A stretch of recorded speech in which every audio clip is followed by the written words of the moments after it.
Good afternoon everybody, and a warm welcome to Berringer. And today I have something a little bit different, and this is I Spy with my little eye. I did one of these a little while back, and I guess this would be part 2, and this is just to go over some of the cameras and features that some of them have that run on my layout, Berringer and districts.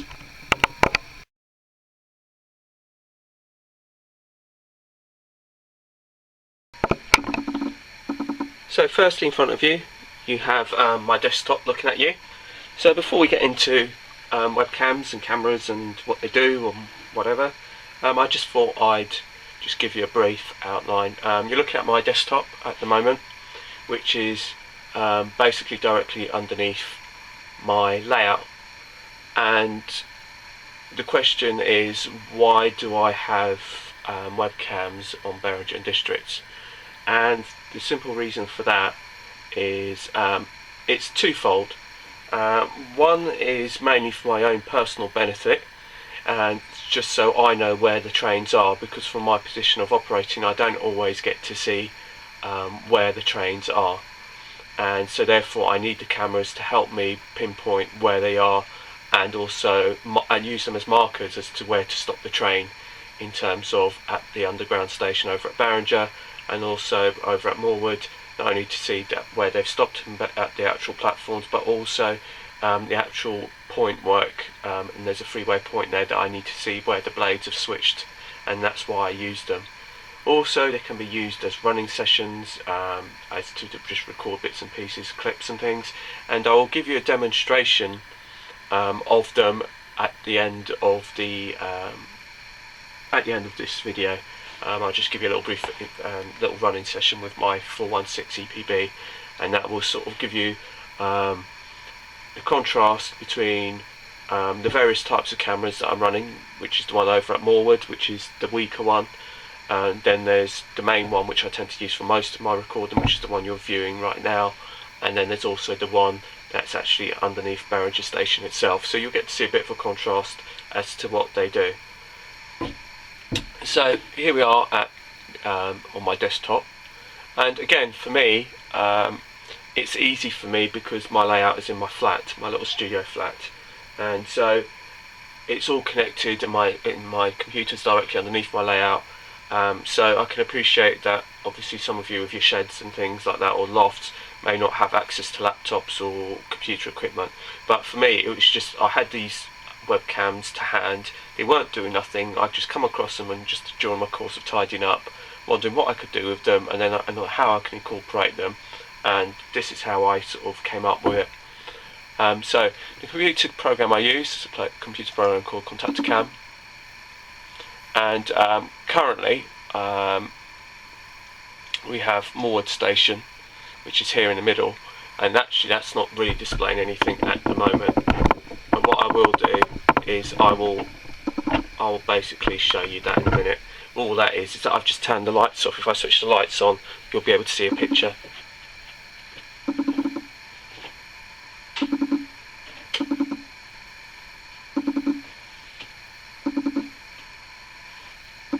And as you can see, Moorwood is now showing and displaying a picture on the camera. And if I just move the PCV parcels unit in there, that just shows you that basically there's a picture there in the middle. So that's for platform 5 over at Moorwood. On the left here you can see that my EPB is already sitting here on platform 5, and then after you've got Moorwood station, which is the throat entrance, which is here, and basically I use this camera to monitor the blades on this point here, because I can't always see them from where I'm standing, so I use the camera and the screen here to show me which way the points have changed over, just to make sure that they've changed over correctly. And then obviously I can monitor how far down the platform we are and where to stop the trains, so that's what I use that camera for. And like I said, you can also use it for various other things, and there's also some options here down the bottom here if you use this program. And basically one of the options you can do is, if I just click on that, this is the advanced settings. Up here there's a thing called the video size and format, and you can click onto that, and that will just give you the options of the size of the picture quality, and depending on how good your camera is, you can actually beef up the settings and make sure that you've got the camera optimized to its best possible settings. In this instance, we're looking at the Morwood Throat camera, and that is the weakest of the 3 cameras that I have, but it's also the smallest of the 3 cameras that I have. And so that in itself provides its own sort of pros and cons in terms of where to put it and how to use it. And then you just click through the menu. I mean, like you say, here you go, these are all the options here, but obviously I've got the best option here already, and you just press apply and OK, and that's fine. And then you just shut it down, and then all I just do is just resize it, just so it can fit it all in together, so all the cameras are appropriately sized and I can use all of them. And it's the same for all of them. You click on the advanced settings and it will tell you, you know, again, what you can and can't do with it.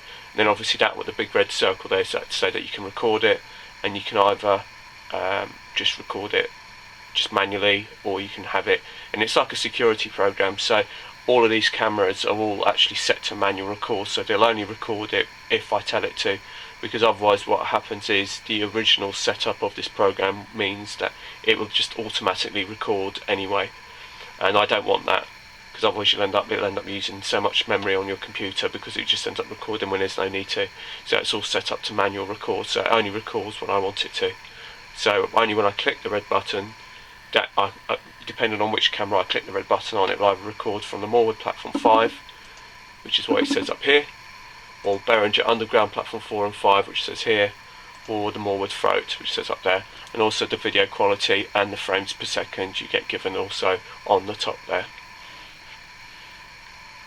So the best camera that I have on this particular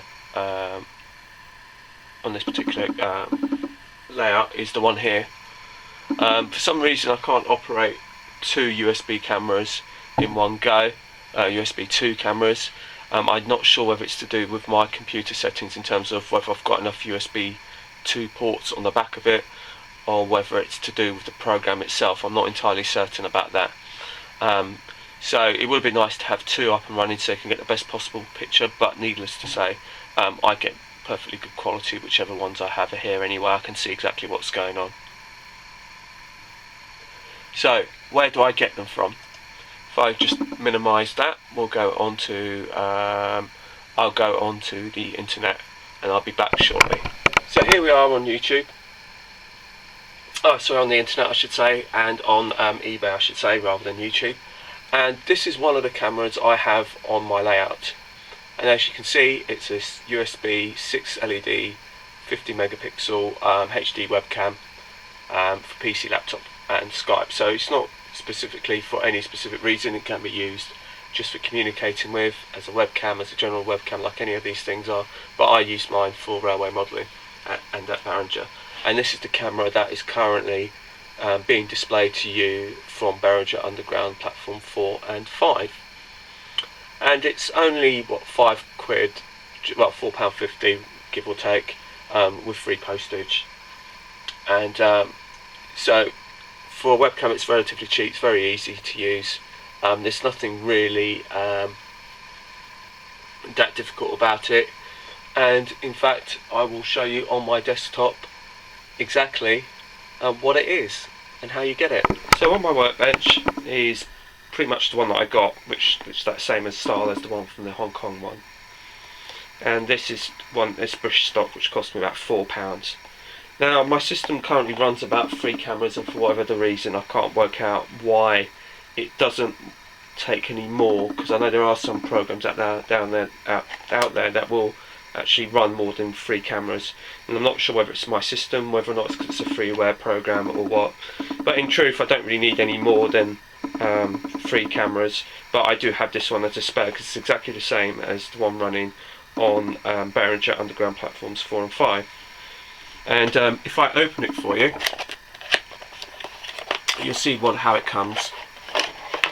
It's nothing super duper fantastic, but it's very self-explanatory. So you've got the webcam itself, that's the feature of it. You've also got a mic cable, and you've also got a USB cable. There's no drivers, nothing like that, so when you plug it in, your computer should just detect it, and then whatever software program you're using, you can use it in whichever manner you wish, whether you want to use it as a straight webcam or whether you want to put it into a building or whatever.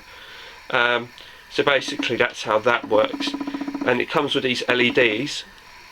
And basically for Berringer platform 4 and 5, which is where this one is located specifically, it has this little slider here, and this little slider will brighten and dim the lights, the LEDs here, and basically I'll switch them on and off, and basically the more you put through it, the brighter it is, and then you can dim it down depending on where you're putting it, so depending on the light level that you wish and that you want.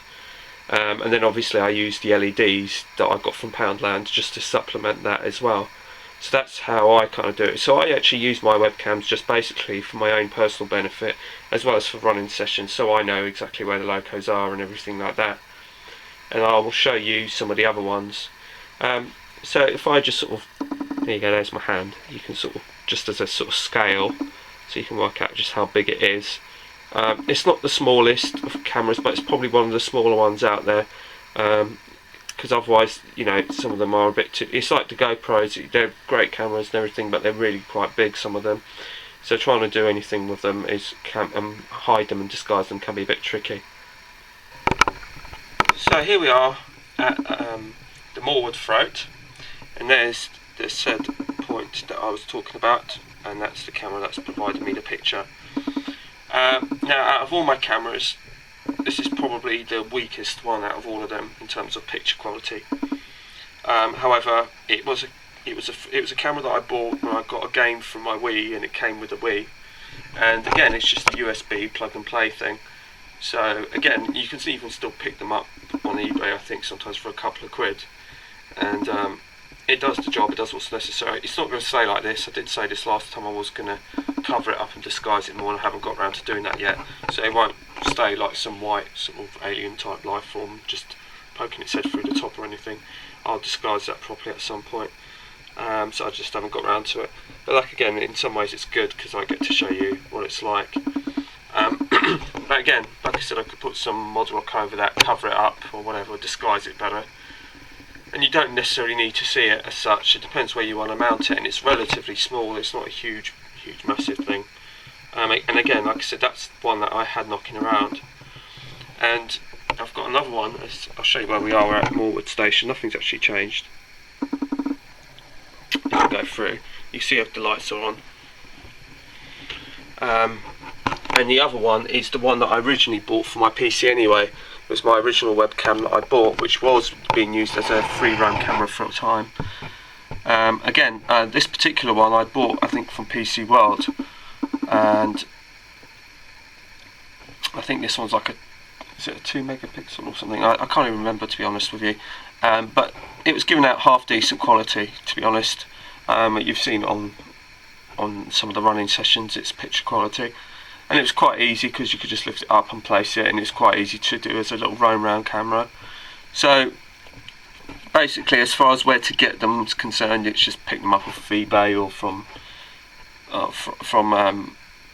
like PC World and places like that, really.